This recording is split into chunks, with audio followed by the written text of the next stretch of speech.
This portion is brought to you by Magnolia Chicken Station. Andito tayo sa Santa Maria, Bulacan sa isang resort na farm na rin. Ang pangalan ay Leisure Fields Farm and Resort. At since andito tayo sa Bulacan, alam nyo naman, ang isang katutubong dish na kilalang kilala ay ang pinaupong manok. Ngunit, alam nyo naman sa The Pinoy Foodie, pwede nating lagyan ng konting twist at gagawin natin pinahigang manok para hindi masayang yung katas na nahuhulog dun sa asin. Ngunit ang hindi magpapalit ay ang paggamit natin ng Magnolia Chicken. Magnolia Chicken is always fresh, guaranteed quality, fresh and juicy, at talagang alam nyo malinis ang proseso ng pag-package nitong ating manok. Kaya pag pupunta kayo sa supermarket, diretso na agad sa Magnolia Chicken Station. Ngayon, ang gagamitin natin ay ang ating Magnolia Whole Chicken na napakataba at ang tutulong sa akin ay ang ating host mismo na si Mr. Tony Quijano. Mr. Tony Quijano, hello, kamusta? Kumusta kayo? Okay naman. Ano yan dala mo? Panali. Para sa manok kasi hihiga natin eh. Baka hindi humiga. Yung natutunan ko, Tony, sa nanay ko na taga Pasolo, Bulacan, ay kukunin muna yung taba ng matabang manok. Kaya nga Magnolia. Ang ginagamit ko, ito yung taba niya. At ito mismo ang gagamitin kong pang-lining dun sa manok na ihihiga natin. Asin. Ito na si taba. Isa-stuff natin yung ating chicken. Ayan. Pagsama-sama natin. Ano ba yung alagaw na yan? Ay, naririnig ko yan. Ay, wala niyan sa Maynila. Ano ba yan? Pampaalis ng lansa yan. Oo. Bakit wala niyan sa Maynila? Bihira-bihira. Eh, bihira nakakaalam yan eh. Ano ba to, kahoy? Hindi, halaman. Halaman to. Sa naisip namin talaga, ina-analyze namin ang pinaupong manok o pinahigang manok. Wala naman talagang silbi yung asin sa pagbigay ng lasa. Ang significance ng asin sa ganyan ay ang pagluto ay yung heat conductor. Talagang hindi niya tinutuyo ang manok sapagkat bago dumiretso yung apoy dito sa kaldero, dumadaan muna sa asin. Tony, lagyan mo yan ng konting timpla na ganyan. Asin? Oo, asin. Ako naman, ibe-base ko yung... Ba, ikaw nang ano dyan? Para dyan? Oo. Masahin natin ng mabuti. Wow, ang bango-bango. Malaki manok mo eh. Ha? Oo. Malaki. Paano mo naman na-develop tong farm mo? Actually ito, lupain ng father-in-law ko na si Attorney Romy Bernardo. Okay. Ngayon, madalas kasi siyang pumunta rito na nag-iisa. Oo. Ngayon, yung mga apo niya pumupunta rito.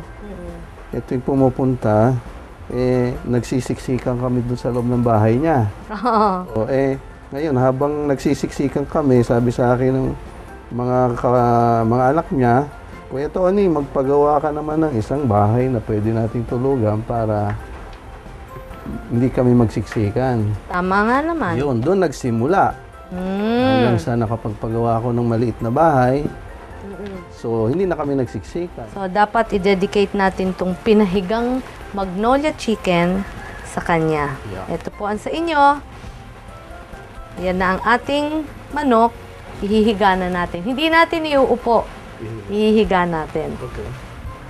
Wow! Ngayon, Tony, ang gagawin para sa akin ay tatakban natin ng dahong saging at tatali natin. So, yung aroma nung iniinit na dahon saging ay magdadagdag din. After mga 35 minutes, let's say, per kilo, you cook it for about 25 minutes. So, siguro ito would be about 45 minutes kasi higit sa 1 kilo, makikita na natin kung napaka-juicy nitong ating ginawang pinahigang, natutulog na manok. Tony, ito na ang ating test of ayan. Uy, galit na galit. Yan ang ating manok. Wow. Dapat dito na.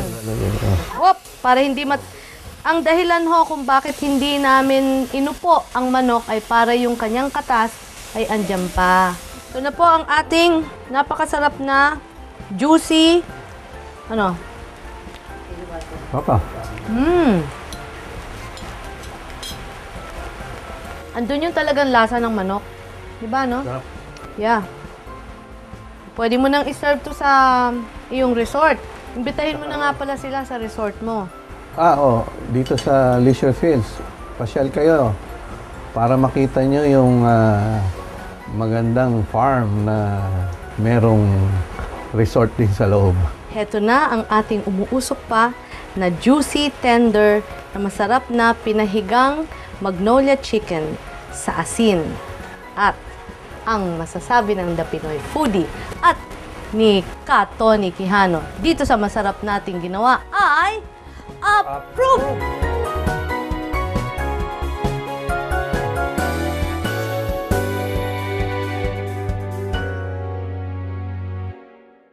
This portion was brought to you by Magnolia Chicken Station. Pinuntahan po namin ang palengke ng Santa Maria, Bulacan at napakarami ng mga nakita naming mga natural, wholesome food na bagay pong ihanda.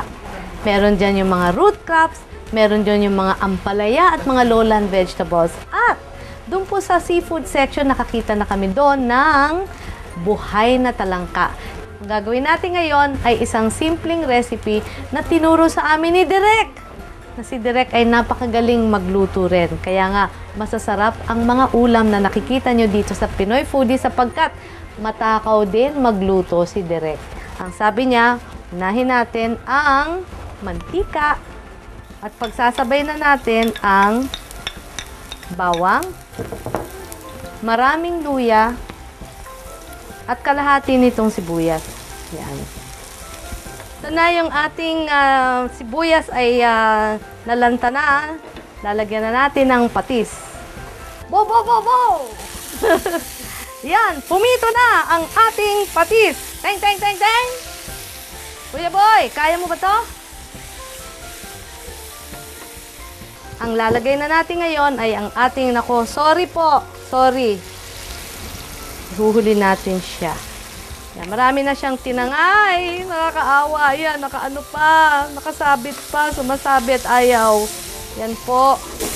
Sorry po. Hindi ko sinasadya. At ang ulang ay isasabay na rin natin. Lalagyan na natin ng alagaw. Naluluto na yung ating mga ulang at talangka. Sigarilyas, napaka-healthy gulay. Last but not least, we will put in our gata. Sa malakas na apoy ang paglagay ng gata para mag-curdle agad. Gusto ko palalagyan ng paminta, my favorite. And natural. Hindi pwedeng hindi natin lalagyan ng anghang. Hindi ko tatakban kasi gusto ko lumapot ng konti yung aking gata.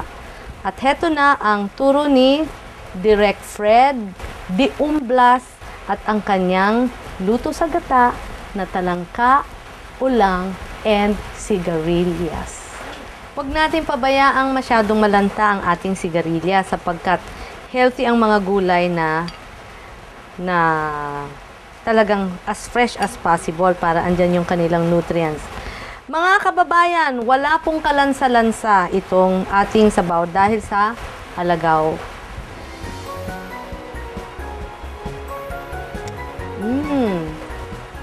Lasa. Pati yung mint ng alagaw ay natitikman ko. At saka syempre yung lasa ng ating talangka at ulang nariyan. Approve!